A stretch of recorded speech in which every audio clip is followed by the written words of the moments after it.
Well, a very good afternoon to you. Lorna Milton back with you on a Saturday with our summer special when it comes to experts. Our expert in the hot seat, keeping us entertained for the next 2 hours, is Mark Shields from the Life Practice in Hitchin.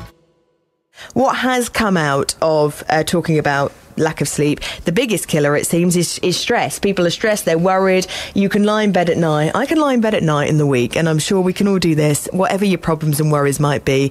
And it can be the most ridiculous things like, I've got to make dinner tomorrow, and I've got to clean the bathroom, and I've got to go shopping, and I've got to go and visit so-and-so, and I'll get worked and they're not even big deals, are they? I'll get worked up all about it. I'll go to bed, and the next morning I'll wake up and think, why on earth was I so worried about all of that whilst I laid in bed last night? Like, thinking about it for ages. There's enough hours in the day to fit all of that in. Get on with it. But at night, it seemed like a major, big deal the night before. It's like your mother used to say, it's just because you're tired, dear. Yeah, it is. And I can't switch the brain off. Well, if we look at first of all, look at the definition of stress that we talked about earlier, and it's a feeling of being overwhelmed and out of control. Now, our conscious mind, okay, do you know how many bits of information our conscious mind can deal with at any one time? Well, lying in bed at night, not many. Not many, no. No. So it's 2, the either side of 5. Okay, and women are better at this than men. Women can multitask and kind of get their heads around lots more than men can, believe it or not. So we're going to feel stressed when we're dealing with too many things. So that can be in any capacity. It can be in the supermarket. It can be, dealing with letters, children coming back from the school. But primarily, what we're seeing in the workplace, too much being put on employees, and they simply can't cope. They feel overwhelmed and out of control. And stress is our body's way of responding and dealing with those challenges. I mean, some doctors would tell you, and I agree, that a certain amount of stress is probably quite good for us. But the critical thing in dealing with stress is the way we program our minds to deal with it and think about it, because there's a thing that we've introduced in the life practice called the cognitive thinking cycle. So how you deal with your thoughts will directly impact on how you feel and how you subsequently behave, and you can manage that thought process. So in the world of NLP and psychology, stress triggers often trigger people's thoughts. They think, oh my God, I can't cope. And again, self-fulfilling prophecy like earlier, and they get stressed and down they go. So it's about reframing those thoughts. So how do you do it? You literally have to tell yourself, again, unconscious mind doesn't understand when you're telling the truth or not. You simply say, okay, yeah, I've got a load on today, but let's just think how I'm going to feel when I've completed it all. I'm going to feel good, aren't I? And at the end of the day, and you just kind of take the sting out of it a little bit.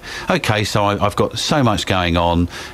What I'll do is I'll list all those things when I get home and get some control over them. So it's just not allowing it to run away with you. Even things like going around a supermarket, having a shopping list, that can take stress out of your life then, I guess, because you've got it all there in front of you. Yeah, exactly. You know what you need. Yeah, exactly. Yeah. So when you're lying in bed at night, as you've said earlier, and you're thinking to yourself, it's not going to cure what your problem is, writing it down, but it's going to put it into some kind of order. And you could even, I suppose, put by it, I'll do that between 3 and 4 in the afternoon, and then that job I'll do between 5 and 6. But it may not, the problem's still going to be there, or the job to do is still going to be there. You still have to do it.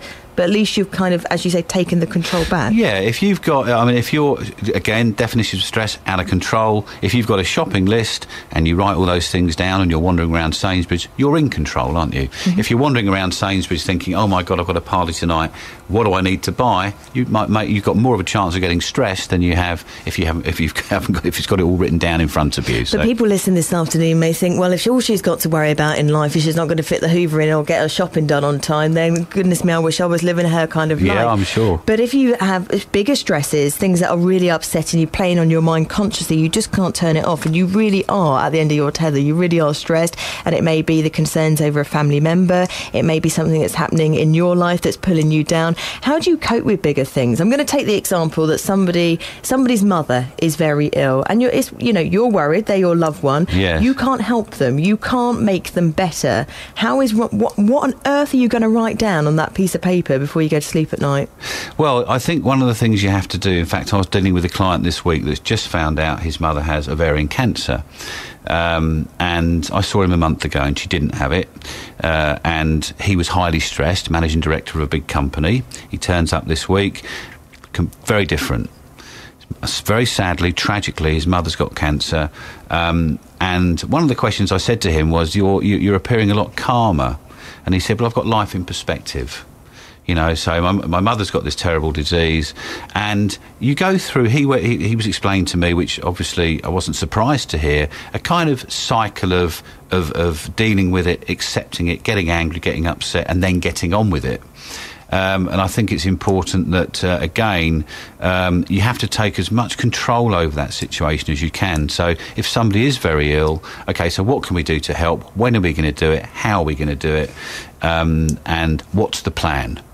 And the minute you've got that, you've got control and you can move forward. Obviously in a very, difficult, challenging way, but a better way than if you don't do that. It's not going to turn your feelings off. It's not going to turn your feelings of feeling sad, really upset by it off. But at least you've got a small part of control back over it. Yeah, and you can make plans. And in his case, I think the final thing he said to me was, well, at least we've got a year or two that we can plan for this. You know, we can get in control of it and, do all the things we wanted to do. So being in control is so important. What are the 5 main causes of stress? What do you think the first main cause of stress is? I would say it'll probably be money at the moment, people with money or something to do with work. Okay. Well, that's actually I've got the top 5, so that's 5th. Okay. Oh, is it? Right. Yeah, okay, yeah, that's 5th. Financial 8% of people get stressed over money. The big one, the massive one, 53% of people people suffering with stress, it's to do with work. Yep. Okay, so it's work-related pressure and stress. The second, at 24%, is bereavement and death. The third is divorce. The fourth is family illness, and the 5th is financial. But I do believe, I've been hearing for the last 2 or 3 years that the medical profession are now putting stress right at the top of their list as a big cost to the NHS. And up there with heart disease now. It's massive. What about work then? Let's take work. People are sat listening, thinking to themselves, there's nothing I can do actually about the stress in my work. They're tightening things at work. There's less people. They've had to make them redundant. I am clinging on to my job. I can't afford to say no because otherwise I'll be the next one out the door. I have to say yes to everything and show willing. And it's piling and piling and piling up on me, but I've got to keep doing it. Otherwise, I could be shipped off at any moment. Right. Well, my advice, if I was working with a client like that, as I do, in fact this is what we specialise in, believe it or not, the first thing, you always have a choice. Okay, you've always got a choice. And I can give you a very, very quick example of another director that was running a massive company, got very badly stressed. I was called into his house in the middle of the night. It got that bad. So the advice to his family, the plan was, you've got to come out of that business for 3 months. We need to promote other people within the business and you've got to go off and do a course, look at other things and completely relax and get yourself mentally strong. Nothing should... you should allow nothing to impact on your mental health. And stress creates anxiety and depression, which is mental health problems. Prolonged for long enough can cause far more serious issues than worrying sitting in work. So I think what we have to do is, work with people and create. They feel trapped a lot of the time, and I think what we have to do is create options. So they don't feel trapped, so have them rewrite their CV, start doing some networking, looking at other opportunities, just opening up their mind from this trapped, horrible, I hate it, this is, how long can I survive type of mentality to, okay, well, let's have a look at what, opportunities there are out there. Taking away the feeling of this is not it for the rest of my life every single day. Because it's not. Mark, our subjects all linked together today. Yes. How to get a good night's sleep led on to the fact that we are stressed and that's why we're not getting a good night's sleep, and how to combat stress, which is going to lead us onto that horrible feeling of Sunday night syndrome. Yes. We'll explain more about it in a moment. But people are saying, well, how do you know? How do you know you are stressed? Because I think there are some people who play the I'm stressed card.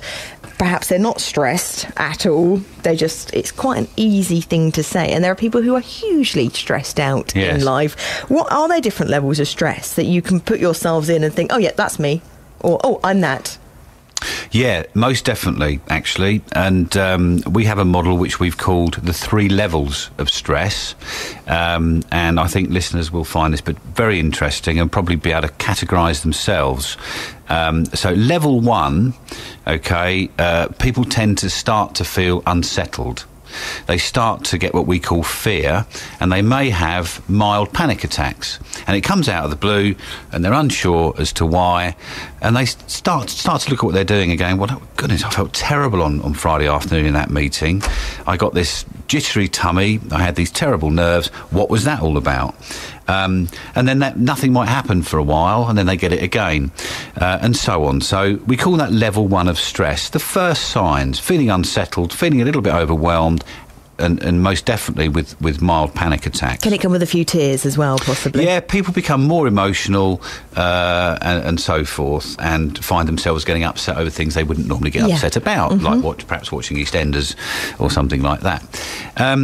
Level 2 is a level of stress that can last up to 2 years. It's prolonged stress, and I call it survival mode. Now, in that survival mode, people are feeling stressed. They are not sleeping, their weight fluctuates, they suffer with anxiety, a number of panic attacks.